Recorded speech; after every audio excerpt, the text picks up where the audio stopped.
Good morning and welcome to the Middle East Institute and to this latest event hosted by MEI's Syria program.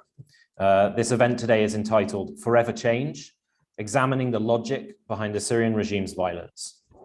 For 11 years, the sustained, brutal violence meted out by Syria's regime against its population has been extensively reported on, documented and analysed. I'm sure everyone here and everyone online will be well versed in the dozens of sectarian massacres, the 100,000 plus forcibly disappeared, the 82,000 barrel bombs, 340 chemical weapons attacks, thousands of ballistic missiles, and so much more. But what is less well understood, I think, is the logic behind the violence itself. So the impetus for today's event is an extensive research project undertaken by the European Institute of Peace in collaboration with a broad team of researchers and other organizations, which has revealed clear patterns for understanding the violence and the lived experiences of citizens across Syria, both prior to the uprising in 2011, but particularly since then. Specifically, the research has discovered that the state's targeting of citizens and communities has been far more explicit than would be expected in a campaign of indiscriminate violence. For most of the most affected, their experiences of regime persecution and violence predates the 2011 uprising, often spanning several generations, and has continued past the peak of conflict violence until today, even after they were forced into exile. For others, it was the regime's own mass casualty violence that ensnared their families and communities into subsequent violence and persecution. And as a result, today, communities and families are now irreversibly splintered through loss, exile, and polarization.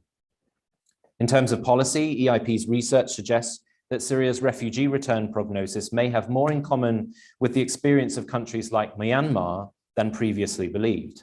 There, a premature return of refugees resulted in significant human rights abuses, mass atrocity violence, genocide, and forced displacement. So clearly, the policy implications of this research, which you'll hear much more about very shortly, are, I think, profound. So naturally, as the director of MEI's Syria program, I am honored to be hosting today's important event. Let me, before I hand over to the panel, briefly introduce today's esteemed panelists. On the far end, we have Beth von Schaak, who was sworn in as the State Department's 6th Ambassador at Large for Global Criminal Justice in March this year. In this role, she advises the Secretary of State and other department leadership on issues related to the prevention of and response to atrocity crimes, including war crimes, crimes against humanity, and genocide. Ambassador, I understand you may need to leave us today around 10:30, but on behalf of MEI and the panel, thank you very, very much for being here. We're extremely grateful. Thank you.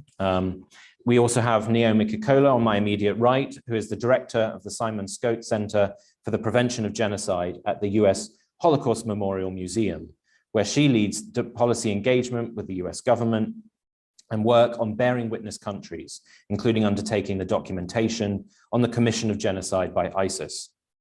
Emma Beals, in the middle, is a senior advisor at the European Institute of Peace, a non-resident fellow here at the Middle East Institute, and the former co-founder and editor of Syria in Context. She is an independent consultant focused on Syria and conflict. And finally, online, on Zoom, we have Fadia Adle, who is a researcher and an expert on Syria and has collaborated and worked with many local and international organizations across sectors. His research focuses on the sociology of political violence, the relapse of violence, and rural socioeconomy. To begin today's event, we'll hear starting off from Emma and Fadi first with a briefing on their very important research and findings. Then we'll move on to Ambassador Schaak and then Naomi Kikola to hear their responses to the research, as well as many other issues, including what the US government is doing on Syria and all of these issues, and on the importance of future atrocity prevention. Then I'll pose some questions across the panel before opening up finally for roughly half an hour of audience questions. For those of you online, I would encourage you to pose your questions on Zoom using the chat function, or for those of you on the live stream by emailing events@mei.edu. So without further ado, let me first hand over to Emmy and Fadi to kick things off. Thanks a lot, Charles, and thanks to MEI and also my fellow panelists for being here today. We really appreciate all of you taking the time to help us launch this important research and discuss the policy implications.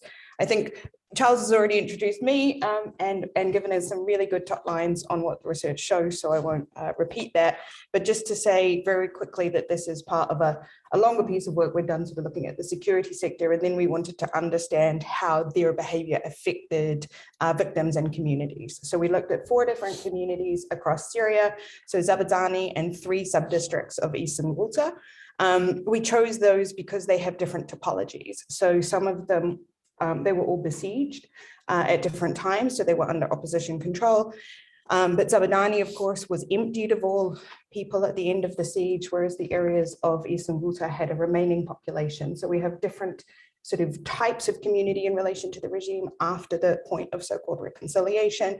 And then even with Eastern Ghouta, we looked at Duma and then 2 areas of the southern sector who also had different conflict trajectories. So we wanted to get a different view across different communities that had those different relationships to see, you know, if the data was the same across these areas or if it differed. We worked with thousands of elements of data, representative, qualitative interviewing with the affected communities, also with civil society organizations, key informants, and so on and so forth, to build out timelines, to understand conflict incidents, to map those against the data as well, as speaking to the affected people. The findings were striking, as Charles has mentioned, and I will hand over to Fadi to talk us through the data and the findings, and then I'll come back and give the policy sort of implications of that. So Fadi, over to you. Thanks, Emma, and hello, everyone. So I'll present some of the findings of our research. First, what is very clear, what we found very clear in our research is that although individual victims' experience of violence appears to be random, so some people are detained at checkpoint or killed in area bombardment, but this randomness disappears once we zoom out to inspect how the group experience of violence. So if you look at the kinship, the neighborhood, or the town. At this group level, the intensity of violence is also far greater than what's indicated by the individual stories. So in Zabadani, for example, we've seen that specific neighborhoods were targeted, were displaced, bombarded, detained, and experienced displacement, final displacement, and still empty till now. Similarly, in Eastern Ghouta and Duma, I think many knows some of the anecdotes and some of the research that has been done on Eastern Ghouta. The research in this way identified 2 distinctive groups of victims and their position to violence. First is what we called a core group with mostly pre-war grievances. Some have experienced detention of members of families in the 70s and the 80s of last century, or even before the conflict, directly before the 2011 conflict. Some had businesses, competition disputes with the government, with the regime, also properties issues, registrations, or management of agricultural land. This core group was quick to mobilize, and then they were also quick to be targeted with violence. So they were targeted with detention, massacres in some cases, and then from this core group, the violence radiated along relations of kingship and civil organization, whether like neighborhood or even like some of the organizations that came to be during the uprising of 2011. So this is a second layer of population that became victim of the of violence, if you want, by proximity in 2011. But by the development of the conflict, they became also nevertheless involved as much as the core group. I will share now my screen to show some of the facts behind our findings. This is here a table showing the families in Duma city. From your left to your right, at your far left is the code for a family. So family number 1 from Duma, they have 23 detainees, and they have almost 100 persons killed. And then there are 30 persons from the family are wanted by the security. So they are still wanted. This correlation between detention, so the families are organized by a number of detainees, between detention, the number of people killed, and the number of people wanted. There is a very strong correlation between the three factors. This is also, when we look at Zavadani for a different kind of information, the number of people who are also like families per number of detainees, and correlate with the number of people missing until now, until 2020 at least, and the number of households displaced to either Idlib or Lebanon. So there is also a very strong correlation between those numbers. This is to clear things, like in Zabadani's case, we can see the higher number of detention correspond with a higher number of households in displacement. So what we've seen is that violence is also, what we've seen also is that violence is not static. It's dynamic, and it's always in development. Even after the reduction of visible violence in these areas, the targeting of a group continued if the group remained in the reach of the security. So that in the example of a clear example of Douma, where we had a segment of the population remained behind under a reconciliation agreement either in Douma or in a collective shelters when there was this humanitarian corridors facilitated by the Russians negotiations back then, similar to what's happening now in Ukraine. Up to 1,200 people were detained from these shelters, and between March 2018 and February 2019. If we look closer at the town of Deir al-Asafir in the southern sector, we've seen that after 2018, after the reconciliation agreement in that area, up to 156 detainees are still detained. Almost half of them are missing, and from those, a high number of people are being issued death certificates. So they died in detention or being executed post the reconciliation. These findings correspond also with our, in total, they correspond also with our findings from other areas, from previous research in the city of Homs. So using similar approach, we found similar trends. Overall, I think what we can, in all these locations, we can say that around the affected population are up to 500,000.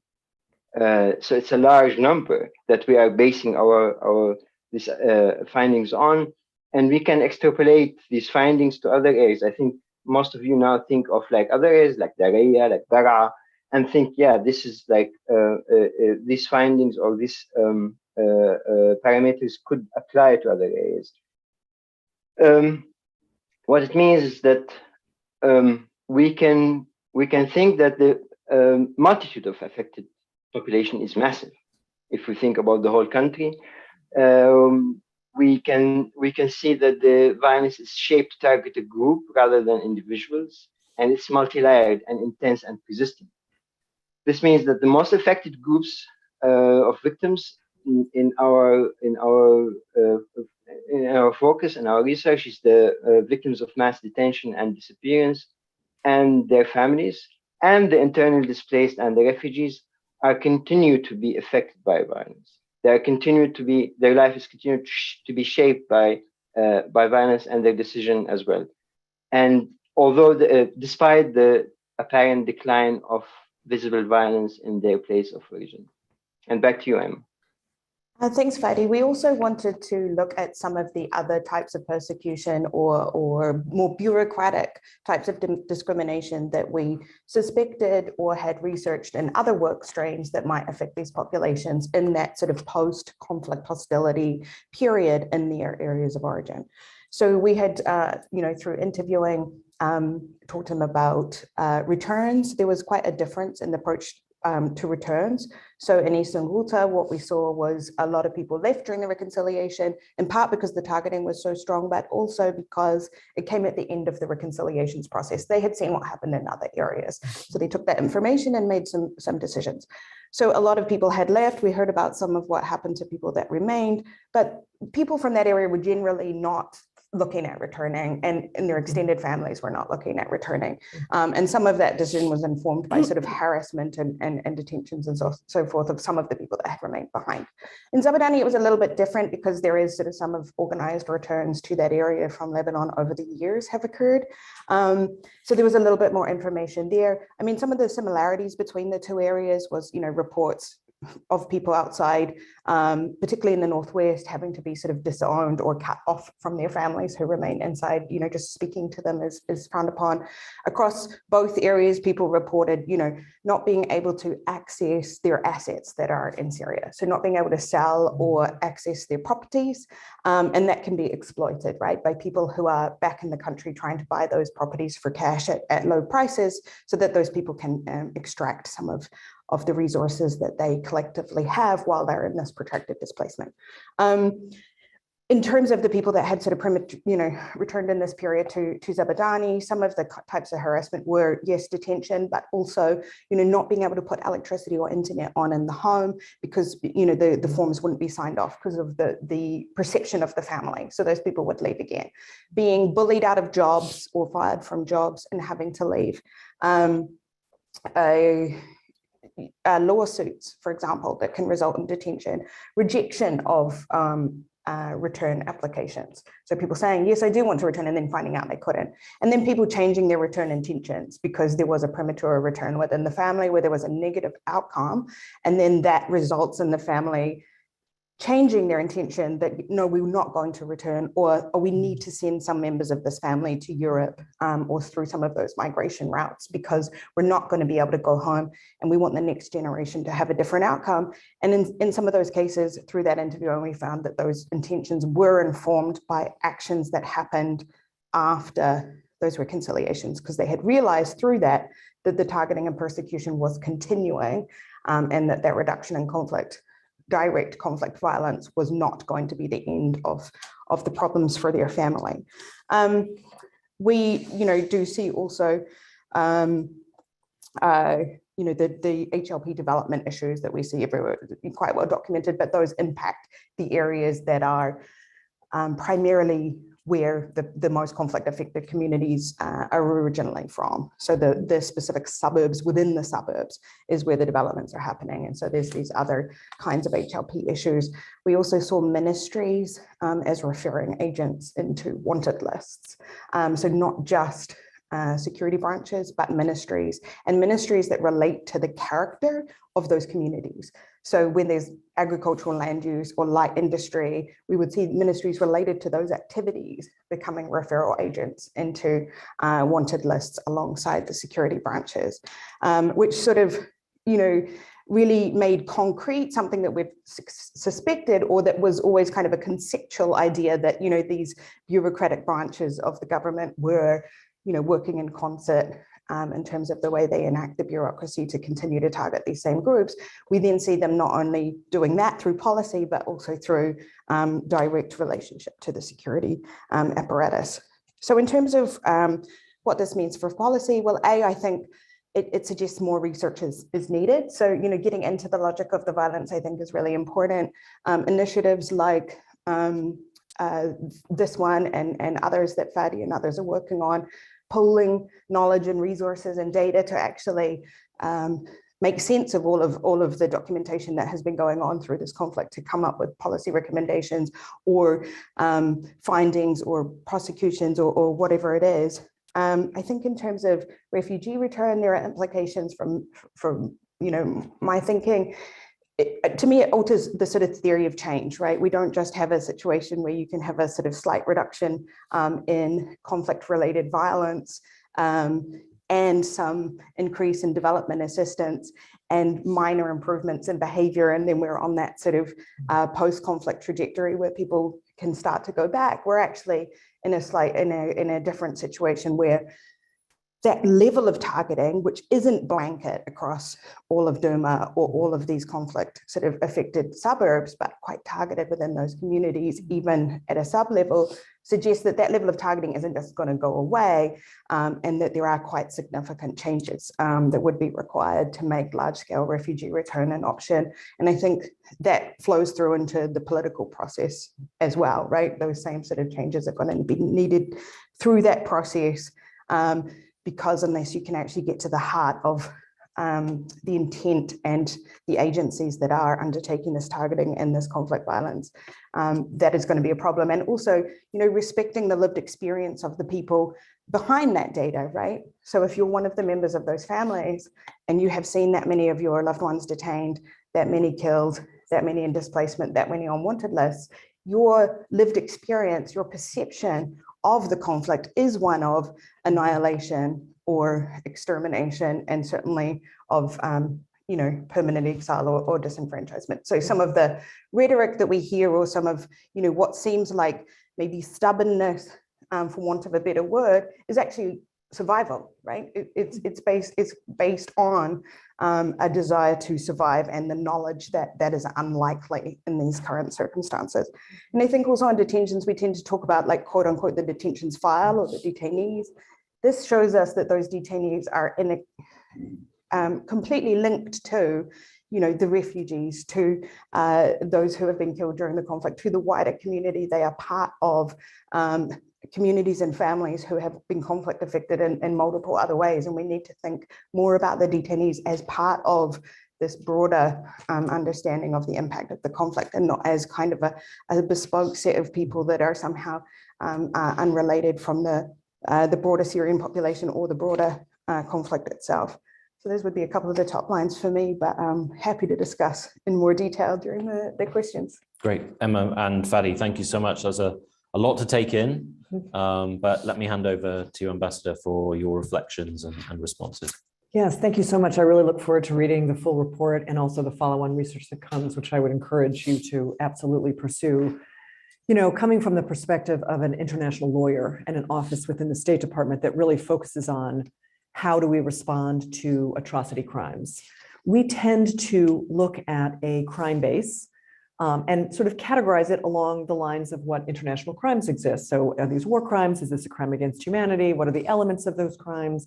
And that's one way, I think, to evaluate a campaign of terror and repression. But you've identified another way, which is to start from the lived experience of the victims and survivors, and then describe how they are viewing it. And sometimes there's a match there, but sometimes I think the categories that we as international lawyers use so regularly and easily don't map perfectly onto what people's lived experience are. And those crimes tend to miss or render invisible some of these other more sort of grinding, day-to-day, bureaucratized experiences of being unsettled, of not being able to pursue your life plan because you can't sell your property or you can't pursue what your career would be. The phenomenon of the disappearance, I think the fact that you're embedding that within a larger community is so important, because we do, in the legal context, tend to think about this as an individual survivor, but that I think tends to miss the ambiguous loss experienced by the family members who really don't know whether or not that person is still alive or dead. And it's been remarkable to see. The disappearance is an incredibly effective tool at terrorizing the civilian population. And it was sort of developed in Latin America and has now spread around the world. And the Assad regime is taking it to new levels, particularly given the kinds of chaotic communications you're describing, where families are told their person is dead, and then the person is released during an amnesty process and just dumped on the street somewhere, and they have to make their way home. And so, and then the reverse happens, where they think they're still alive, and then lo and behold, they find out they're dead. And that not knowing is very hard on individuals psychologically, because it prevents the ability to have a sense of closure, which we know psychologically can be so important. Those of us who have been lawyers and have represented survivors and their family members, loved ones of victims who've been killed or otherwise disappeared, have as a I think, a fundamental assumption that justice is therapeutic. I think we believe that implicitly, and I think that actually can be proven true for those of us who've worked with survivors. It really is a transformative experience. The moral universe writes itself when a survivor is able to go to court, bear witness to what happened to them, have a court listen, acknowledge, and then assign responsibility, whether it's criminal or civil. And that is an incredibly transformative process. It also can be very traumatizing, as we know. And so there's now been, I think, a really important emphasis on trauma-informed representation of individuals. And so some of the harms that you're identifying that people are experiencing, we also see with our own clients as we represent them in court. As we know, the justice brief has been really a tough one when it comes to Syria. I shared a copy of my book on imagining justice for Syria. There are many different things that could have happened, many different institutions that could have been invoked. They have not been. So the ICC was foreclosed because Russia vetoed a French-led effort to refer the matter of Syria to the International Criminal Court. There are some theories and arguments as to how subsets of the violence could come before the ICC, and this relates to your point about displaced populations, because Jordan, for example, is a member of the ICC. There's a crossover harm where individuals who have fled violence from Syria who land in Jordan, were they the subject of potentially forced displacements, so that one element of the crime is taking place on the territory of a state party, Jordan. So far, the ICC prosecutor has not pursued that. We also have the phenomenon of foreign fighters who may hail from states that are members of the ICC. That would also vest jurisdiction in the court, but it's a fairly small number. They don't tend to be in the leadership positions. They're more associated with ISIL, not necessarily with regime crimes. And so again, the prosecutor has declined to explore that potential nationality-based jurisdiction that the court would have. Ad hoc tribunal proposals did not generate enough political will to move forward, and so they were not fully explored. Where we have had glimmers of justice, and I think where your research could potentially feed into that, is two realms. The first is in the realm of state responsibility. The International Court of Justice has been invoked by the Netherlands and some other states under the Convention Against Torture. So where we have industrial grade torture, as we have seen in detention centers within Syria, the Convention Against Torture, which is a big multilateral treaty, allows any state party to bring a claim against another state party for any disputes arising out of the interpretation or application of that treaty. And so the Netherlands is making the argument essentially that Syria as a state is in breach of its obligations by virtue of hosting and allowing for these clandestine and more formal torture centers to exist within its territory without any form of justice. So that process is in a very preliminary stage. It's actually a proto lawsuit where they have to be negotiating a potential solution. And my understanding is that the Syrian regime is sort of doing the bare minimum to keep that preliminary step open before the Netherlands could then go to the court and say, we want you to seize jurisdiction. The second glimmer where we're seeing is in national courts, mostly in Europe, where Syrian perpetrators have traveled. There are an increasingly interlinked network of war crimes prosecutors working together, sharing information. A number of civil society organizations, some Syrian, some international, are working in partnership now with law enforcement to bring these cases to the attention, to feed evidence in, to accompany witnesses, to help identify theories of responsibility, to just understand the process where we're talking about normal prosecutors who are doing, murder cases, coming out of barroom brawls and this and that, and suddenly having to understand an incredibly complex, more than decade-long conflict. Some of the cases are episodic, they're opportunistic. So some of the early cases were opposition fighters who had left and were ISIL members or other terrorist group members. They were not necessarily getting at those regime figures. But that has changed now, and there have been a couple of cases now brought in Germany in particular against more senior levels finding liability for crimes against humanity. These are really important, and I'm proud that the US government has been supporting some of the civil society actors that have been feeding evidence into these cases, have been providing expert testimony, have been working with victims and survivors to prepare their testimony and to provide them with the support they need, knowing how traumatizing it could be to be the subject of, say, cross-examination, where some minor discrepancy in an earlier witness statement versus what you're saying on the stand could be exploited by defense counsel, et cetera. So those little glimmers are out there, but what we're seeing is it's not capturing some of the harms that your report has really focused on, which is the day-to-day systemic harm that entire families have experienced. They tend to be emblematic cases, but not necessarily comprehensive forms of justice. And so other forms of advocacy, information gathering, just shedding a light on it, giving people voice to describe the experience of living under a repressive regime, I think is incredibly important. So what we're going to need going forward to heal society is a comprehensive transitional justice process. And of course, the Assad regime is not at all inclined to undertake a genuine, inclusive, transparent process, but we know that those tools exist. And so another role of my office is to help advise states, civil society actors, our embassies, et cetera, on how to do transitional justice well and to try and capacitate the kind of conversations necessary. So if and when there is a political transformation within Syria, this will be an important realm. And this is where you can get at issues like property, psychosocial rehabilitation of survivors, reconciliation opportunities, truth-telling opportunities, in order to shed further light on some of what you're describing. So thank you so much for your research, and I really look forward to seeing it, how it plays out. Ambassador, thank you so much. Naomi, turning over to you.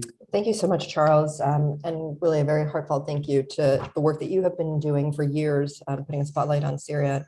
Emma, to the efforts that you, Fadi, and others are undertaking, and Beth, just being a leading voice on the importance of justice and accountability. I wanted to start by just saying it's obviously an incredibly frustrating and humbling reality that we're here 11 and a half years into what has been unfolding in Syria and having this particular conversation. But it is incredibly poignant that we're also at a moment where, thanks to research that you've undertaken and others, we're able to understand a lot more about the logic of the perpetrators, which is so critical because it informs being able to actually develop policies and strategies to help protect individuals. And I think that a lot of what you have done is help to challenge conventional wisdom. Part of that conventional wisdom has been a narrative around sporadic nature of violence, the indiscriminate nature of violence, the labeling of the population writ large as being terrorists, especially when we talk about the issue of detention, which you delve into. And then also putting a spotlight just on the fact that there's also at times, even when we talk about this in the context of atrocity prevention, a perceived hierarchy of suffering. Charles talked a lot about 82,000 barrel bombs. Cannot even fathom what that must be like to live under, to not know if your children are going to be targeted by chemical weapons. But then there is also, just as Beth mentioned, the deep pain and sorrow that comes from detention. And detention is a very different type of phenomenon. It's a different form of committing atrocities, but the impact and the harm that it can bring on societies is just as profound and deep. And I think what a lot of your research underscores too is how it is used as a means of controlling populations. And I think what's important, just as we think about what's happening in Syria today and what has been happening, is that we have a deep recognition that detention was used before 2011, is being used today, and will continue to be used going forward by the Assad regime as a means of terrorizing the population, preventing returns, and inflicting a means of controlling the population, especially those that are perceived to be opponents of the regime. I think for all of us here, and for those of you who are joining us online, especially for our Syrian friends and partners, you understand just how deeply destructive detention can be. I don't think that I've been trying to think about just some of the interviews over the last 10 plus years working on Syria. I can't think of people that I've met who do not have close family members that have been detained, multi-generational detentions. I think of one young man who lost the ability to speak. He lost the ability to speak because he had been detained along with his brother, and his father went to go to the prison to try to demand their release, to try to find any way to get them out. And of course, in the course of doing that, his father was detained, arrested, and killed. These are the stories that are so prolific amongst the Syrian diaspora community and within Syria right now, and speak, I think, a lot to the consequences of the research that you've been unfolding and been undertaking. I think, it always behooves us to start just from the starting point of recognizing, and as an institution at the Holocaust Museum, we seek to try to elevate, as everyone does here, the human voices and the human faces of the suffering. This is a conflict that began with young children and teenagers that were going out to protest. They were detained, tortured, and in some cases killed. Since then, we have seen rapid commissions of crimes against humanity, war crimes, and the proliferation of a conflict that's devastated a country. And this is a situation where many of us have been struggling to try to make sure that the enormity and the magnitude of that criminality is understood by the international community, and to argue that an atrocity prevention lens should be adopted by policymakers to muster the political will needed to act. It's a really sobering moment to have that conversation when we know and we've seen examples of what the international community can do when the political will does exist. And I think that there's a lot that this research will lend itself to really forcing conversations and questions amongst policymakers about where we've missed opportunities and what needs to happen going forward. As Beth said, it is unthinkable to think that today the Assad regime has largely escaped responsibility and accountability. They have not truly had to pay a price for the types of the crimes that have been committed. And when we talk about detention, when Fadi talks about what people are experiencing, the idea that 111 family members are all detained or have been detained in the course of the last 11 years, that includes torture in detention, that includes sexual violence in detention, that includes murder in detention. I, as I'm sure many people, just have a visceral response. Every time we talk about detention, I touch my nails because I've heard so many accounts from my Syrian friends and colleagues of what that torture looks like and how brutal it is and how intimate the nature of the violence is. We know that the successful prosecutions of these cases are quite difficult. So I appreciate Beth's sobering account also of how there is a process of re-traumatization that occur, but there's also the hope. And we have seen successful prosecutions, notably in Germany. So that is something that I think we can look for as a beacon of hope. I think those cases are so critical because we have to push back on the discourse, and I know Charles has done a lot of work on this, on the normalization of relations in Syria right now. As Emma was mentioning, it's incredibly worrying that there are governments that are beginning to frame either Syria writ large or parts of Syria, like Damascus, as being safe places for refugees and asylum seekers to return, or shall we say, to be returned to, forcibly returned to. The dangers are incredibly immense for those people, as the research that was documented and outlined was shared. So just a couple of things from our perspective when we think about the context in which to understand some of this research. We've seen these crimes happening and capturing at times the kind of international media attention, but atrocity prevention has always been a second-tier priority in those conversations. We know that today the crimes continue, and the crimes continue much as they have in the past. Maybe the scale differs, but we are still seeing aerial bombardments. We've seen IDP camps targeted in the past few weeks. We've seen ongoing detention. We've seen ongoing restriction of humanitarian access. We still cannot get enough life-saving access into numerous parts of the country. Different parts of the country are experiencing mass atrocity crimes perpetrated by a myriad of actors using numerous different tactics. Each require their own strategies for prevention. We also know, as we've been talking about in the context of detention, that the commission of mass atrocity crimes doesn't necessarily require armed conflict. And that's really important when we think about what happened prior to 2011 and what may continue in the years to come.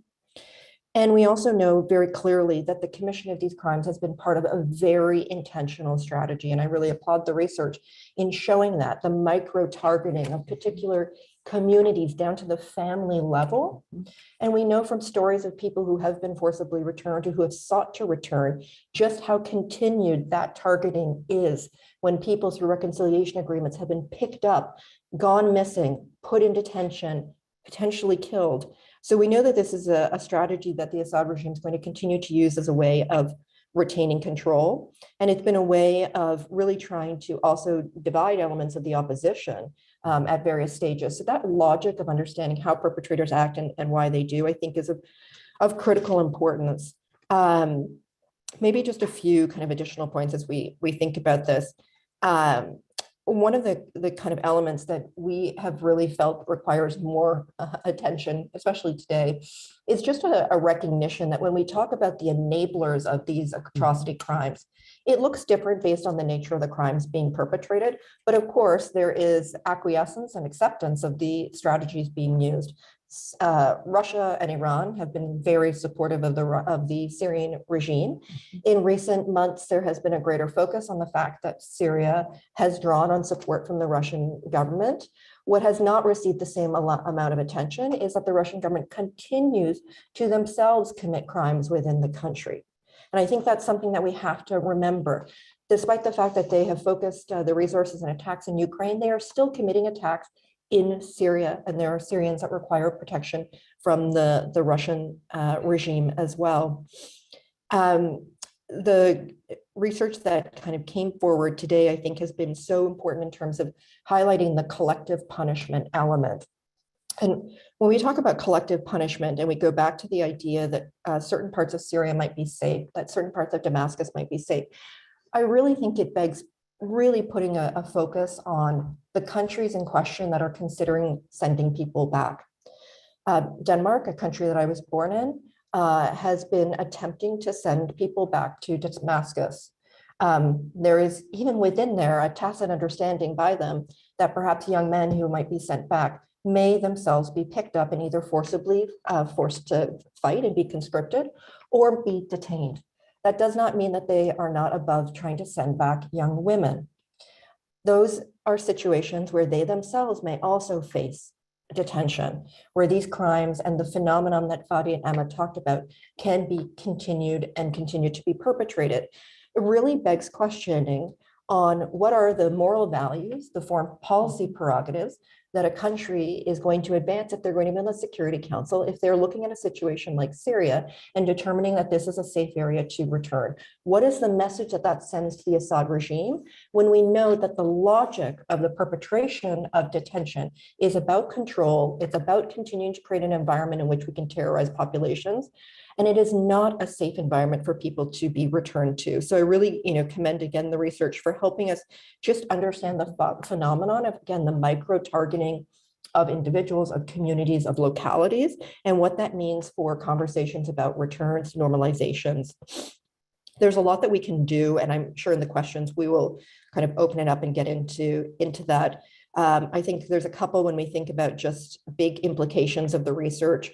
One, from an atrocity prevention perspective, mapping communities that are vulnerable. I think that this research really helps us get a much more granular understanding and could have been very useful in the early days of the conflict, looking at those locations where you had higher rates of previous detention, higher rates of membership. You noted in particular entities like the Muslim Brotherhood, in opposition groups, that helped us identify those who might be the victims of targeting, developing discrete protection strategies. When we look at detention, we've seen some moderate successes when satellite imagery has been used to show the creation of new detention facilities, the creation of possible crematorium, the location of possible mass graves. That's resulted in either an anecdotal improvement in the treatment of some people who've been held in detention and some releases.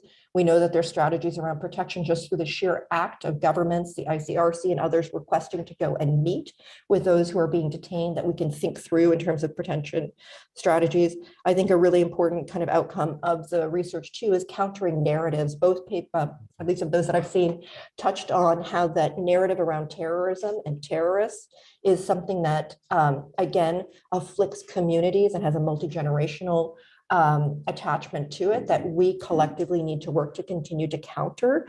And then there's a lot that can be said in the rebuilding phase, but I'm happy in the discussion and the questions to go into further detail about what it means from an atrocity prevention strategy. But again, really congratulate you and Fadi and all of those who are involved in the research for really squarely exposing what some of the logic of the perpetration has been. I hope that it leads to better strategy and also refocusing of attention on how we dissuade perpetrators, protect civilians, and really bring an end to something that has, it's almost unfathomable to comprehend that this is continuing to go on today. And to go on, unfortunately, despite the amount of information, the amount of data, with so little international attention.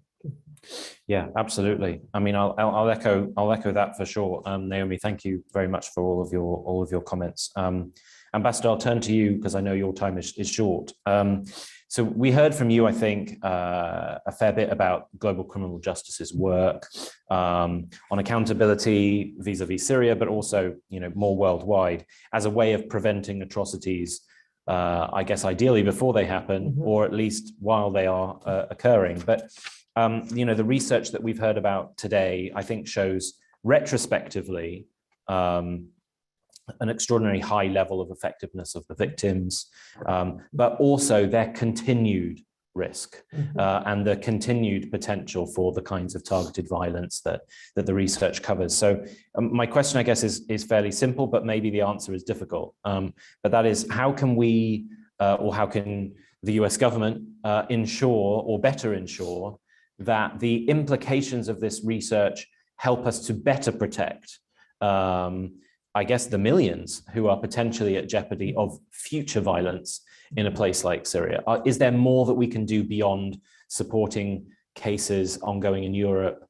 But is there more we can do with this kind of research as well to further empower those kinds of actions? Yes, absolutely. And I think Naomi captured it really well. It is so helpful to understand where the vulnerabilities are. When we think about atrocities prevention, we look at things like what are triggers, what are risk factors. And so often those risk factors already exist and are sort of endemic in a community. And they may exist that way for many, many years before you see any heightening violence at all. But then those get exploited by leadership when the time comes, when there's a conflict that's happening, or when there's a repressive regime that needs to put down some sort of a rebellion or protests or whatever. And then suddenly they can activate those pre-existing risk factors and use them to their advantage. And so it's extremely worrisome. I did want to call attention to a really important initiative that I think we all need to think creatively about how to support and how to make effective. And that's the idea of identifying who is still in detention and alive, and where are they? And what sort of levers might be able to be employed in order to get them released? Or, as Naomi said, even just get them better treatment in the short term and then ultimately work towards getting them released. And it's a really intriguing proposal. The idea is to gather information from various sources as to when the last time someone was seen or when their last whereabouts were known. The real challenge is we can gather this information from civil society, from survivors, et cetera, but the entity that knows this information most acutely is the Assad regime. And so what are the levers that are available in order to encourage the Assad regime as a good faith humanitarian gesture in the context where they're pursuing desperately this normalization, which is, not US policy, but it is happening in the world. We know that there are states that are eager to move forward on normalization. And this, addressing these sort of lingering open issues, there needs to be conditionality around normalization. And this is one area, this allowing people safe return, giving people's property back, even if they don't have the paperwork necessary, they can show in other ways that they lived in that property, that has been in their families. All of these are barriers to any kind of a truly positive peace settling in. While we may have a negative peace where the barrel bombs have stopped falling from the sky, but that doesn't mean that we have an instantiated positive peace where people can live in dignity and in harmony together and can pursue whatever their life plan was supposed to be prior to 2011. And so I think there's a lot more that we can be doing in terms of building conditionality into any normalization efforts that may be happening out there in the world, continuing to identify where people are lost, and then continuing to track the kinds of ongoing grinding repression that people are seeing. And if people are going back, are they being targeted? And if that's the case, we need to find ways to shut down those efforts, particularly if they're not being done with the full consent and informed consent of the individual. Right. Yeah. I mean, I have to say, one of the things that struck me the most, of course, all of us who've worked on Syria, it's not a surprise to us that the kinds of sort of micro-targeted violence that we've seen sort of accelerate exponentially over the last decade existed going all the way back to the 1970s and 1980s. But I think for me, at least, and I don't know if you have any reflections on this, but clearly that was an internal conflict. It wasn't a global geopolitical conflict in the 1980s uprising and what have you. But obviously it led to a significant exiling of a certain portion of the population. But the fact that many of those families, or at least if I understood Fadi's comments correctly, many of the families and communities that were deemed to have been associated with activities and instability 50 years ago were still being targeted today.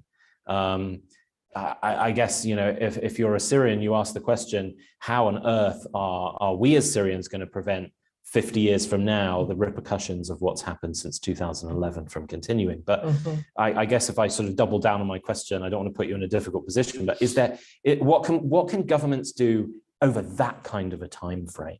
Because obviously governments are opportunistic and find it hard to think 50 years down the line, and eventually many governments will probably normalize with the regime with or without conditions. But are there certain things that can be put into place, even transnationally, not necessarily a government by itself, to try at least to prevent that kind of very long-lasting effect? Yeah, I mean, the principle of deterrence has been invoked already this morning. And of course, that's one thing we're always looking for. Even when we look at domestic US criminal law, for example, it's really hard to understand how deterrence works, right? We have, you know, very comprehensive laws, and yet people still break those laws. And so there's a logic to that, and people's rationale, the way people think through making personal decisions, et cetera, is difficult to understand. But what we do know from the literature about deterrence is there needs to be a reasonable expectation that there will be negative consequences associated with a particular course of action. There have never been negative consequences associated with the House of Assad's management, you know, running of this fiefdom that they have essentially controlled for so many years. And it's the day-to-day repression that's very micro-targeted. And then there's the Hama massacre, right? That the world didn't even know it was happening. We didn't have cell phones everywhere, and it just happened invisibly, and yet, you know, thousands and thousands of people were implicated by that. And so starting to create reasonable expectations that negative consequences will flow when you purposely attack your own citizens, I think is critical. And so even these little cases that we're seeing in Europe, the ICJ case, strengthening the International Criminal Court, strengthening the expectation among states that their prosecutors can do international crimes cases. They can do them successfully. Yes, they're difficult, they're challenging, they're expensive. They require you to understand a community and a society that's very different from your own, but it's also part of our international obligations as states to uphold the most sacred norms that undergird all of the UN Charter. And we've been trying to instantiate since the World War II period. And so I think I don't want to fall back on baby steps, but I think each one of these steps starts to build an edifice of justice and accountability that then will, one hopes, change the calculus of leaders going forward. I mean, we all know that back, and Naomi described this so poignantly, back in 2011, there was a moment where the Assad regime could have reacted very differently to those protests. Yeah. And they went one way. And if they'd gone the other way, we wouldn't be here now a decade later, I don't think. If they had opened a credible dialogue process, et cetera, that's not the direction that went. But there's a parallel universe somewhere where Syria is peaceful, and that is not the universe we're in. And so what was that decision making that while the Assad regime was on the fence, they tipped one way rather than tipping the other way? Right, absolutely. Okay, thank you so much. Charles, can I just pick up on that? Yeah. I mean, I think that we, you know, I think there's a special obligation that certain countries, especially Western countries, have to Syria, to the issue of detention in general. And there are a number of reasons for that. But, you know, when I started to work on Syria in about 2006 as a young lawyer, it was working on cases that involved dual nationals who were detained and tortured while traveling back to Syria. And this was a time period where there had been the framing of Syria as being an axis of evil country. Yet we were implicitly comfortable with the idea that our own nationals were going to be detained and tortured in Syria to elicit information from them to fight our broader war on terror.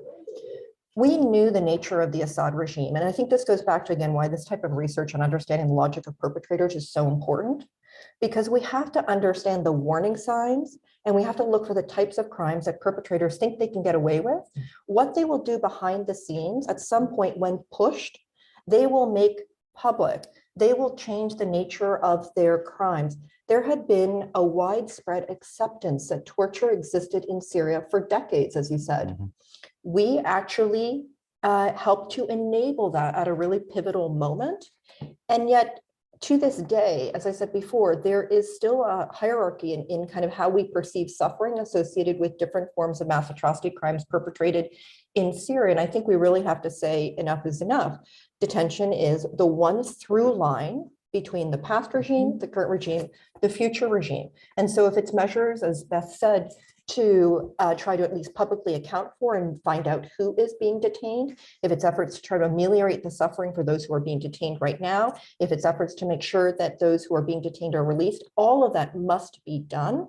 But I also think we have to really be honest and go backwards to really try to understand what we got wrong. The number of meetings that many of us were involved in the early days where we were told Assad was a reformer and therefore was someone that we could engage with and negotiate with. How is he a reformer when he had been brutalizing his own people behind the scenes at our behest for a very long time? So I think we just have to be super honest about how we got to this place, how we missed some of the warning signs, failed to really do the type of work that you're talking about and understanding the motivations of perpetrators, and then what the consequences are for today and for going forward. Right, absolutely. Thank you so much, Naomi. We should be turning to audience Q&A pretty soon, but let me do a kind of like a quick fire question to Fadi and Emma together, combining a couple of things I was thinking of asking. So one of them is, I guess, more directed to Fadi, but Emma, please feel free to jump on this as well. But Fadi, your presentation talked a lot about the affected groups inside Syria, the two main affected groups, those with pre-war grievances and those with a close proximity to the violence. But I was just wondering if you or both of you could kind of dig into that a little bit more deeply to explain specifically the logic against these groups, but more specifically, what were the tipping points that led to certain groups being included in the targeting of violence? And the reason I ask that question is for the second part of the question. Is there a way to begin to almost predict and thus try to deter, to use the conversation we've just had, future tipping points or future catalysts for the new kinds of violence? So within that, of course, we can talk about refugee returns, normalization, but perhaps there are other elements to that. Of course, economic collapse appears to have resulted in a real spike of the regime targeting businesses, small local businessmen, property, and what have you. But are there others that we could try to predict going forward? So maybe Fadi can start and Emma can tag along. Yes, thank you. Thank you for all the input and for all the comments as well. I think I would take some of the points mentioned and say that if we think of detention as started post 2011, then this is like the point where we can reverse our understanding and understand better how detention works. Detention never started in 2011. In that sense, if we look at 2008, actually, it's more an accurate point in time to look at how the different groups and different population looks at detention. Because in 2008, there was three major targeted groups of detention in Syria. You have the Kurds, who were targeted with detention post 2004. You have the Islamists, which is a very broad terminology that's used to anyone, basically, with like as before, people who are returning from Iraq, people who are exiled families from the 1980s persecution who returned to Syria at that point based on a reconciliation process and were detained. And then you had all the secular opposition that was put in detention post the Damascus Street. This is a lot of people. So you have a lot of people in a position to understand that this is once you have an opportunity, they saw an opportunity of change.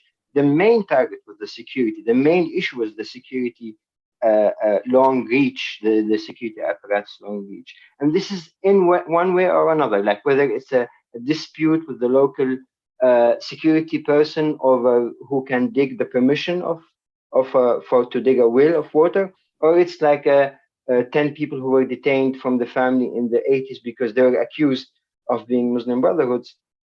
This is like a place where I think people had their mind already set that, yes, we need to change this. So this is like the, let's say where the core group, where this population mindset, it's based on an ongoing violence perpetrated by the Syrian security since end of the 70s, but definitely after like mid 80s.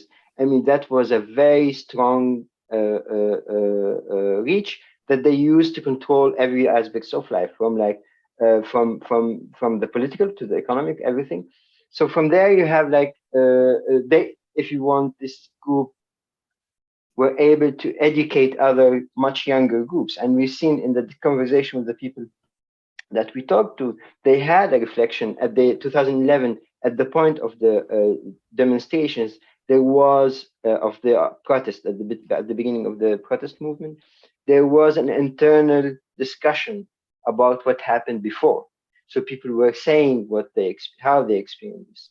What does it mean? Some people said you shouldn't go out. I mean, you know what's going to happen. We know what's going to happen. We've seen that. And other people said that's exactly why we should go on demonstrations. So the grievances before 2011 played a big role in mobilizing people, whether like first-hand experience or, as we have seen, a second-hand experience. One of the interesting testimonies that we had is one of the first mobilized like activists who worked to mobilize people in the southern sector was a guard in Palmyra prison. So he was a guard during the 80s, and because of what he have seen, he came and said, look, this is an evil system, this detention system, an evil one. We need to change that. He was detained even after reconciliation, and we don't know where. I mean, most likely he died in detention post 2018. But anyways, this is a story that tells you how the lines were drawn even for 2011. I think when we look at detention, 2011 is the wrong starting point. We have to look at previous episodes of mass detention in Syria. Fadi, thank you. Emma? I think picking up on the sort of the signs for the future, other work that we have been doing, has looked at sort of analyzing the latest cybercrimes law, for example. We did a lot of analysis of the implementation of the amnesty. We can start to see in the actions of the regime in terms of the types of legislation or policies or messaging that they are making, the ways in which they are adapting and expanding their perception of threat to their power, which is, obviously they're one of their driving motivations, and that, had all sorts of different groups that go on from the 80s, 70s, 2000s and so forth, but is updating, right? Like if you look at the new cybercrimes law, posting on Facebook about poor governance or the exchange rate is much more of a concern to them. We see this playing out in the way that returns from Lebanon, the early returns process from Lebanon is playing out. We're seeing that people are asked to put their name. It's a highly securitized process, not unlike the so-called reconciliations. People get permission to return or not. Even within these groups of people who conceivably are self-identifying to some degree, despite enormous push factors, as thinking, maybe I don't have a problem, I'll put my name down, maybe I can go. Significant percentages of those people being rejected because they are on wanted lists. So we can see the same kind of targeting coming through from the regime, and the same approach to the population, the same posture exists. So, not only do we see those people being denied because of returns, in the background on the amnesty, we saw private security notes about the types of people who would not be excused from the wanted lists, even if they were supposedly part of the amnesty. Some of it was a proactive attempt to pin other crimes on them, but part of it was saying, people who are still associated with quote unquote terrorist groups, people who are associated with foreign entities and so forth. And we can start to sort of say, well, the logical interpretation of that is, refugees or people living in the Northwest or people affiliated in the Northeast and so on. So we can actually see some quite clear indications from the regime in how they are updating and informing people about their the groups that they intend to target or discriminate or make sure that they don't return. And so we can take that along with the knowledge that we have about what happens to people who come into these crosshairs, and we can put those things together and make pretty reasonable assessments about what that means for, you know, either future violence or what would happen in certain types of reintegration through political agreements, or what it might mean for premature refugee return. I mean, the signs are there, we just need to be looking for them, and not just looking for them, but analyzing them and translating them upwards into policy, rather than just sort of, you know, taking note and not necessarily doing that extra step that does identify it as an early warning sign and does identify it as something that we need to look out for and put into our perceptions of how we would prevent untoward, you know, circumstances for those people. Brilliant. Thank you, Emma. That was super helpful. So I know it's nearly 10:40, so Ambassador, do feel free to run out whenever you need to.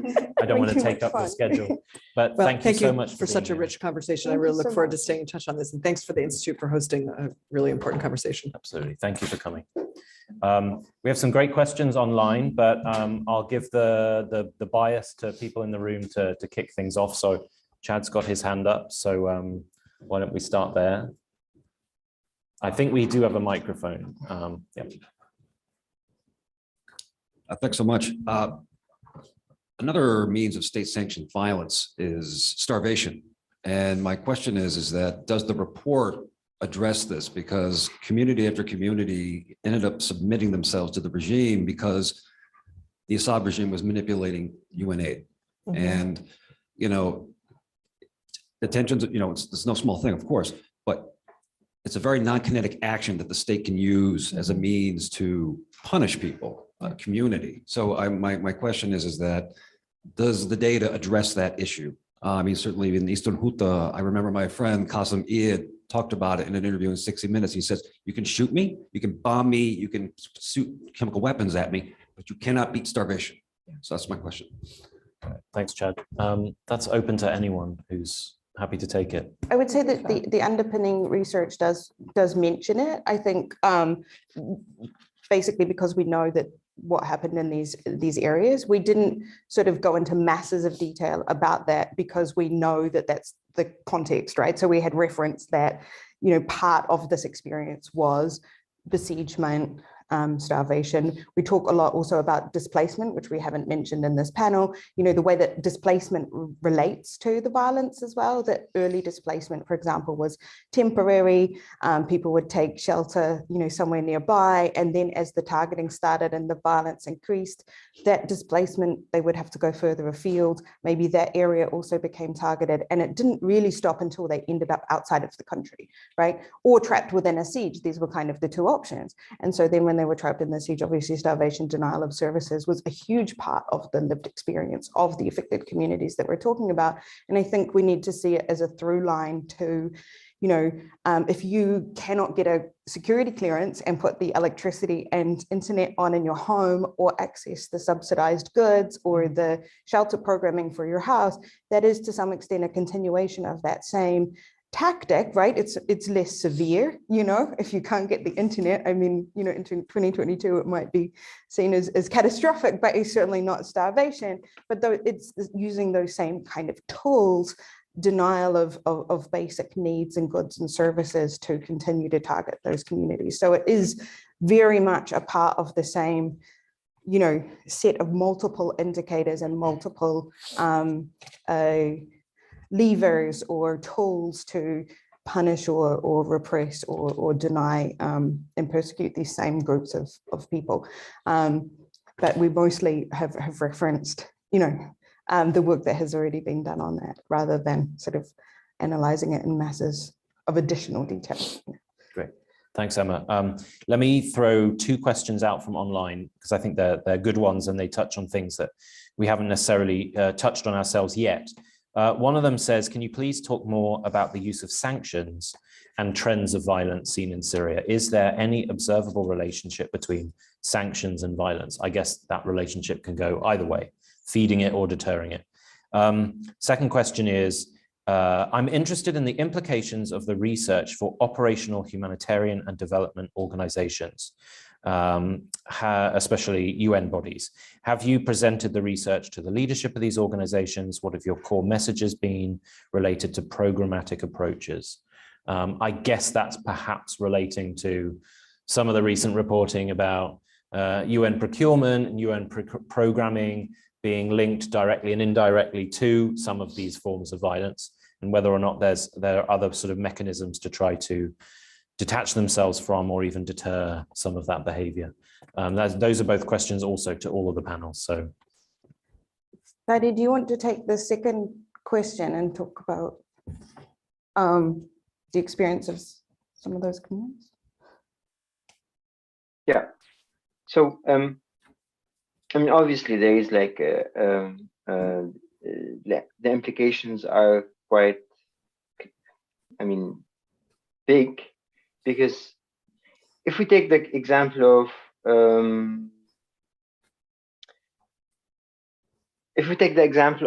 I would go for a group that's not in the research itself, but it's on the previous research. If you take the example between the city of Homs, which is a clear example, and the link with the population from the city of Homs in Lebanon, there is a clear, distinct relation between what happened there and the population that are refugees in Lebanon.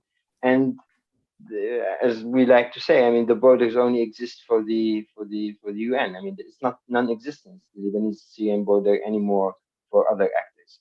That's important because if we are to look at what affects the decisions of people to return or not to return, as we've seen lately, it has much to do with the this lived experience of the of violence and the continuity of violence. This continuity of violence, we didn't speak about this much, but clearly it's also through paperwork. So like the required paperwork for all the we are referring basically, if you think of it, many of the states and international agencies are referring the victims to the perpetrators again to obtain some of the documentations they need. And that's in itself forcing people back to the perpetrators. I can also think of what it's related also to the when you look to the previous question, which is there a link between the, I mean, if you look at the map of the conflict and the map of the population, so if you look at the, for example, the map of besiegement and the map of where the people, the place of origin of population, of the refugees population, there is an overlap. There's a very clear overlap between the two. So it would be a bit, yeah. I mean, I think that still the question is a bit about the politics of. I mean, it's not just like technical information. This is the implication for this are political rather than technical. I just want to say as well that it's not just like you can grant someone, you know, protection because they are from that neighborhood or that of this family. It won't work this way. It has to be thought in a more broader political implications for the Syrian refugees who are not or for Syrians who are not, if you want, who are outside of the reach of the or prefer to be outside of the reach of the security. I would say on the aid question as well, like, you know, we know that there are limits certainly to the contextual information that is being used to understand the communities and areas that implementers are working in. And there could be a significant sort of improvement in that as a basis for all of the different problems that have been identified over the years in the response, right? Whether it's procurement, whether it's access, whatever, a lot of it actually just comes down to, is there an adequate understanding of the complexities and types of conflict events that went on in these areas? And therefore, are we doing our best to mitigate against them? Nobody expects humanitarians to solve those issues, but certainly to understand them and do their best to navigate them. And I think in that respect, understanding the logic of the violence and the trying to represent or at least consider the rights and concerns of the people who are not currently in place in those communities is extremely important, particularly as we move into an early recovery and livelihoods phase in a lot of the regime areas, right?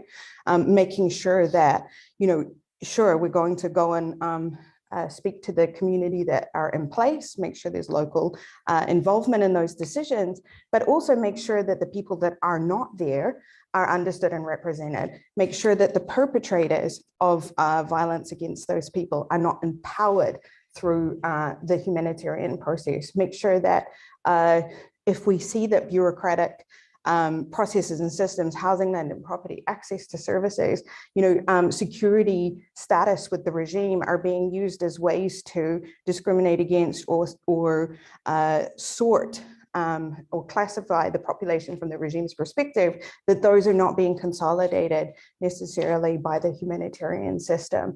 That we don't just say, oh, well, has this piece of property been expropriated or in secondary occupation, therefore can I operate in it, yes or no, but also in this town, who isn't here? Why were these people all sort of collectively discriminated against? I think understanding that logic is also important. It's not simply a matter of, does this person have the document for the property or not? Why does the next door neighbor not have it? And why aren't they here? And I think that that is very important when we are looking at this longer term programming, particularly when you start to put returns into the picture, right? Because you start to get into these complicated things where everybody's rights are important. The right of an IDP community who lives within regime areas to return to their area of origin is no more or less important than the right of a refugee to return, but their ability to do so might differ significantly. And so, balancing those rights, making sure that all of those people are represented in the contextual understanding of the place that is being worked in, and then using that to inform, am I going to do my procurement with this actor? Are they a perpetrator? Yes or no? How am I going to do my shelter programming? Is it going to exacerbate some of these problems? All of these kind of things basically just comes down to that important part, and understanding the logic is important because we can see that if there were bombs falling, a building has fallen down, we may need to rebuild it. But then understanding which conflict incidents are actually important for the long-term social cohesion or undermining the potential for long-term peace, I think is exceptionally important component that needs to be considered as well. Got it, Emma. Naomi? So have not done the briefings on the report, but a couple of things that just quickly jump to mind. The research shows, and it reiterates what we've seen elsewhere, that there's one example of 770 families from Sabadani, where 95% of the families are female-headed households. Those pose unique protection threats and needs threats from the perspective of humanitarian assistance that needs to be taken into account. I think a second component is this is a protracted displacement situation, and we have to be very honest about that. And I think the dynamics that the research shows why it's going to be very hard for many people to even consider returning to a place where they're going to face continued threats. So from a humanitarian perspective, from broader kind of foreign policy perspectives, we have to take into account that there are going to remain displaced communities within Syria for a very long time and outside of Syria, which has real implications for our policy. And I think that there is a reluctance to really just face facts in that regard. And so long as this especially detention, but the other forms of crimes that are being perpetrated continue, we have to just really base our policy on reality and not on hopes and on false hopes that will actually put people at risk. So I think that's a second component that's important. Another component I think the research is really important in underscoring is around the type of assistance that's given, especially psychosocial support. There's a very specific type of assistance that's needed from a psychological perspective for victims of torture and for the family members of those who've experienced torture. This is an area that is chronically underfunded, and it's also one that's often very difficult to talk about, including when it's involved sexual violence, including sexual violence towards men. So I think that the research reinforces again why this is so, it needs to be so central in discussions about the type of provision of assistance that is being given by humanitarian and other actors. I think that it also then raises again the specter of what is the response of refugee receiving countries. I know those who are seeking asylum in a situation where we're dealing with protracted displacement. I think that there's also implications as we think about future scenarios of violence and future cycles of violence to recognize the longstanding grievances that exist. The research underscores how that played a role in contributing to decisions to speak out and to form opposition. And I think there's been ample discussion on the stage about additional new grievances and what does that mean. One of the, I think, goals of the Assad regime, in part in using detention, is to try to dissuade dissent, prevent the opposition from reconstituting itself, retaining people in exile so that they don't pose a threat. The remarkable counterfact to that is you have an unbelievably robust Syrian civil society that has formed outside of the country, and one that is pluralistic and has a number of different skills and attributes that actually could be beneficial to the country. But when countries think about what and how to receive the research, I think one is about how to continue support for Syrian civil society, who really hopefully will be the face of the future at some stage in the country. On the sanctions, I actually think you're probably better placed to talk about it. I think one thing to take into account is that governments are very deft when they've been the target of sanctions, including economic sanctions, and finding alternative sources of income. And so when we talk about the Assad regime as being a predatory state, it's not just a predatory state because of the nature of the atrocities that it's committing. It's a predatory state because it's prying on civilians to derive the financial resources to augment the impact of some of the sanctions. And it's doing so through seizures of properties, through seizures of assets held by those who are being detained, through basically a demographic change, refusing people to go back to particular areas and really converting particular areas into areas where there's going to be more pro-regime kind of populations, and then investing kind of from an economic perspective there. But also, as you've documented so well, the captagen and other illicit funding sources that they have really kind of excelled at. So I think that there is a mixed picture around some of the sanctions. I think it has elevated the pressure on the regime. Whether or not we've seen modifications and changes in behavior and the types of tactics, I think is a question that merits a lot more research. Okay, great. Are there any other questions in the room? Because I have lots more online, so I'll go to online then. So we have not a lot of time left. So let me just throw like 3 questions in there and you can take your pick and do a sort of rapid fire.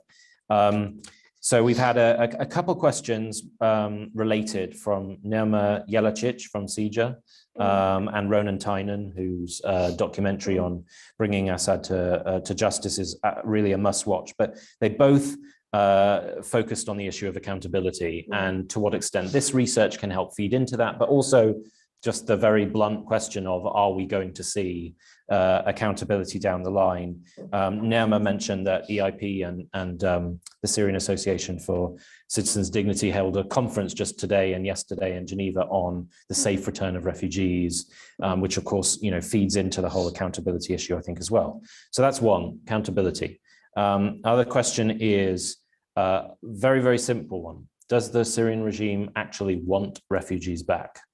Of course, a lot of the implications of this research assumes that the regime would be open to the idea of bringing refugees back en masse at some point in the future. But is that really a sort of practical question? And then the last one really is my question. So I spent years working on Syria track, like 1.5 dialogues. And it was all focused on a theoretical political process. And the number one question that came from Syrians from all stripes and on both sides of the conflict, frankly, was that if there ever was going to be a peaceful Syria, the Mukhabarat would have to go. That was always the kind of top line sort of demand or expectation. But I have to say, having listened to and read the research, looking at the evolution of the targeted violence towards today, it doesn't seem like it's just the Mukhabarat anymore. If there are ministries all across the government referring people onto wanted lists, now we seem to be talking about the entire state, quote unquote, seems to be involved directly or indirectly in feeding this future and current violence. So where are we on that in terms of the implications for any form of a settlement in the future? So I realize those are 3 big questions, but take your pick. Maybe we'll start with Fadi and then go to Naomi and then Emma to close things out.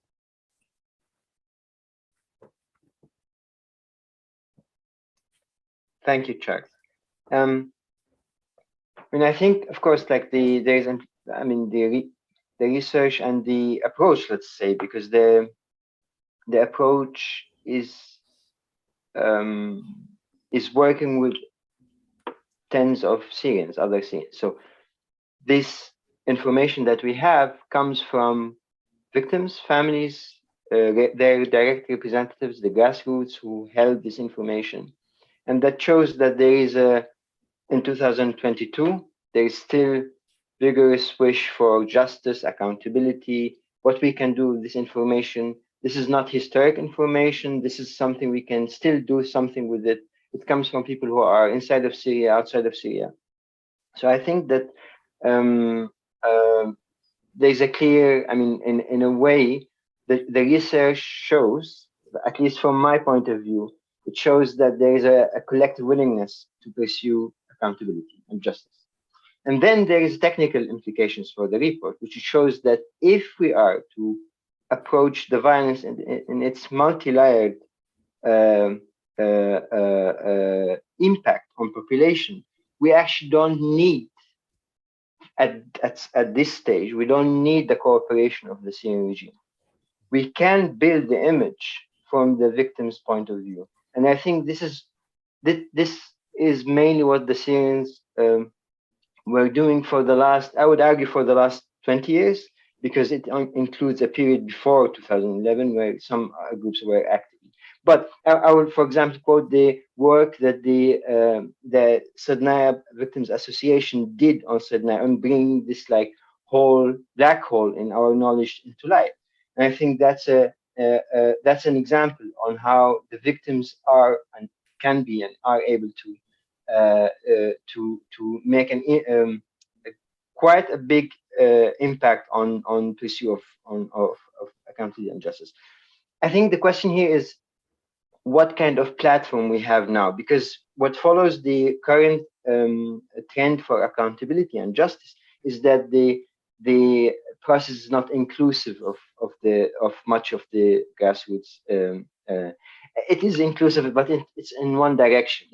It's not a round table of efforts, and that's an experience I think Emma and I we shared, especially in the last year, that much of the information goes to one place, and then the process there is a kind of a superstructured process that goes at the prosecution office. It can benefit. This process can benefit from more open and horizontal approach towards the victims groups and the researcher groups, the Syrian local researcher groups. I want to say also about the moving back to the point of sanctions. I think that there is two elements to the sanctions, and I think again this is based on.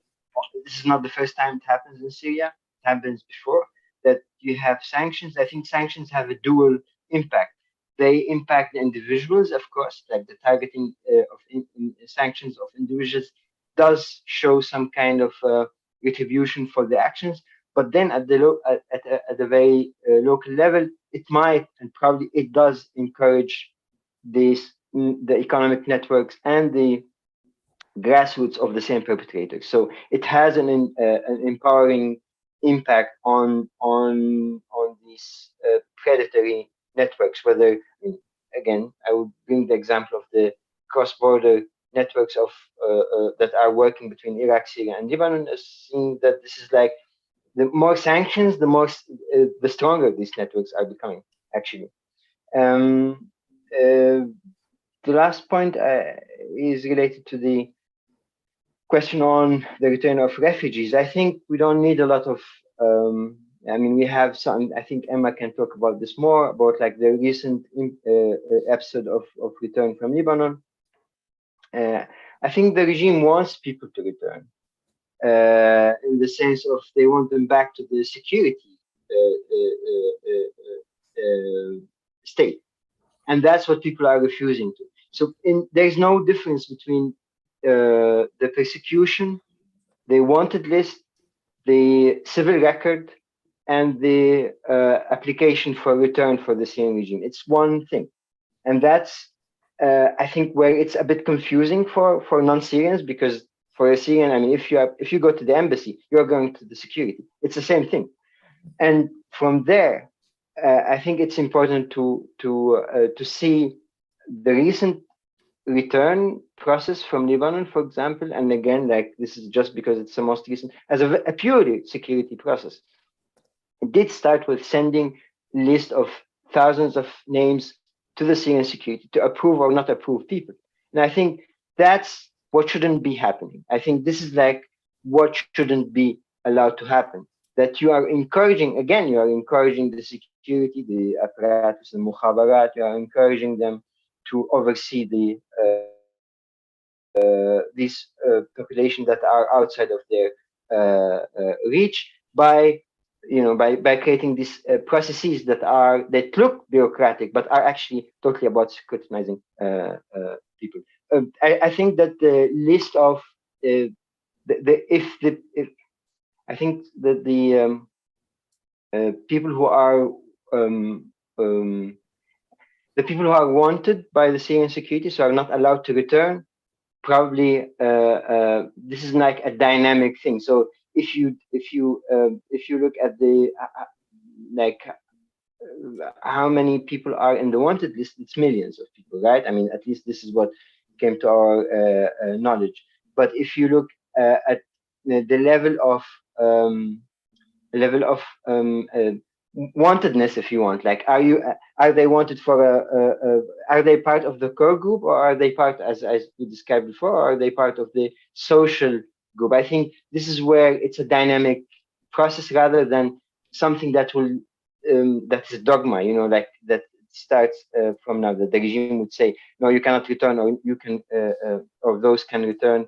It's not exactly like this. It's more of a dynamic process. But again, from indications from the recent process, and I think Emma will add to this, we know that rejection is on the table. Great, thanks, Fadi. I know we've run over a few minutes, but I want to be fair and give both of our other panelists a couple minutes each to touch on those questions. We started late, so I'll say we can end a little bit late.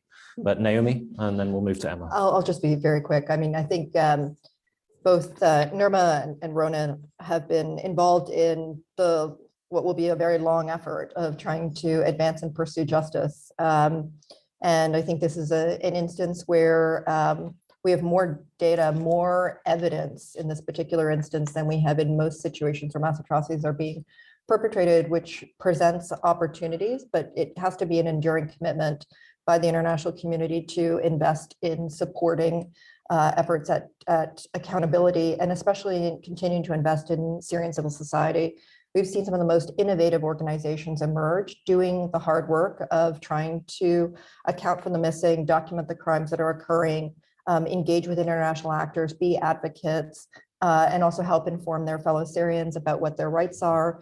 And so I think, I try to be the eternal optimist and go back to the experience of the Holocaust, where 80 years on, we are still seeing cases now of people being held responsible. So have to remain committed and dogged, and have to do the work that you're both undertaking and others are undertaking to stay that course and to counter the continued denial, because the Assad regime and others are very effective in trying to change the narrative of what's happening. I think Fadi spoke to the issue around kind of refugees returning. I'll just say in one kind of concluding kind of thought here. In general, I think human beings and policy makers like simple narratives. And unfortunately, a lot of what has occurred in Syria and continues to occur defies that, as does every situation where these types of crimes are occurring. And I think one of the things that the research speaks to is just how the social fabric of the society has been torn. Perhaps it was already torn, especially as we think about the multi-generational and the cycles of different forms of violence that's been enacted in the country. But you do have families that are divided. And I think one of the things that was really telling from the research as well is that it is not just the official security sector, but it's individuals that are coming forward to turn on their families or turn on those in their community. So there is a lot of work when we think about what the future of the country looks like that will have to be dedicated to an area that we, to be quite frank, in the world of conflict prevention, atrocity prevention, building democracies, are not always good at, and that is in repairing the social cleavages and really understanding the granularity of how intimate the, not just violence, but political repression has been, and the divisiveness that's been, again, very intentional, very strategic. And that's a long-term endeavor that we'll all have to be committed in. And again, at the forefront of those will be the Syrian people themselves, Syrian civil society, that are hopefully going to be able to help build a better future for their country at some stage. Thanks, Naomi. Emma? On the question of refugee return, I know that it can seem a bit silly in DC to talk about refugee return like it's a big and imminent issue, right? Because we can see that it can't happen on any sort of scale. It seems obvious, but having just been in Beirut, and obviously I'm based in Europe, and I would say that, whether or not we think it's a sensible conversation, it is that conversation. It is what is happening. Whether or not the regime wants people back, I would argue they want some of them, not a whole chunk of others. That doesn't have much bearing if the push factors on people are so intense that they are, at the very least coerced into return. I mean, this is the lived reality for people who are in the region or who are in states that are contesting their protection status and so on. So I think that, it's not a conceptual discussion. It's not what are people's wants or needs or feelings. It is actually a very real discussion for the most conflict affected people who are still suffering the most. And I think we need to, best practice is lovely. Reality is not so much. And that is actually part of people's reality. I think on the macabre issue, as you have discussed, it's people talking about people. That has always been the case, right? Like early in the conflict when territories were changed and papers were found from security apparatuses, people were shocked by the degree of, informing on neighbors and so on that was taking place. And I think with the ministries, it's the same thing. Fadi was saying that all Syrians know that everything is the security state. But at another level, you can't necessarily judge people who are living in a particular type of circumstance too harshly for something that is just the way that things are happening. So I think there's a balance there between sort of writing everybody off who is trying to survive in a particular type of state, and ultimately it comes down to the way that the security apparatus is working is to co-opt those people or those ministries into their work. Whether or not that reaches thresholds of criminal accountability or something is a different issue. But I think at a political level, we need to maybe have some nuance in how we understand that issue. I think in terms of how this research can help, I think this kind of research is useful. And I know there's many other initiatives going on at the moment between civil society organizations, documentation organizations, researchers. This certainly isn't the only game in town. I think it's helpful for a range of reasons, right? And sometimes like this is useful when it's not specifically about a particular outcome. We're not putting this together in order to make it one particular criminal case. We're putting this together to understand the logic of the violence or to understand what's happening. Maybe the next step for some of these communities is to take this a step further and do their own sort of truth telling. We saw that recently with the Daraya community coming together to document what their experience was of the massacre in Daraya on the anniversary of that. We heard a little about transitional justice and the importance of truth telling and acknowledgement. And I think, yes, this has some policy implications, but some of that work is useful from the perspective of people just understanding their lived experience, being able to communicate it and having it both acknowledged, but also factored into the way that we're looking at the conflict, the way that we're thinking about it, the fact that we can, dispel some of these myths about a reduction in conflict-related violence having, major implications in terms of those people being safe, if that is not actually the case when we dig into what has happened to them. It's a huge amount of information available, and I think supporting any of these kind of initiatives, particularly from civil society, who are putting the pieces together to try to understand what has happened to them over the last 12 years, what that means for the future of their own country, their own work, and how they wish to proceed from here or recognize their experience, I think is hugely important. Brilliant. Thank you so much. Thank you, Emma. Thank you, Naomi. Thank you, Fadi. And of course, the ambassador. who left short a little while earlier. And of course, thank you to our in-person audience and everyone online for hopefully clinging on with us for an extra 12 minutes. Thank you very much to everybody. Please keep in touch with MEI. We'll be holding more Syria events and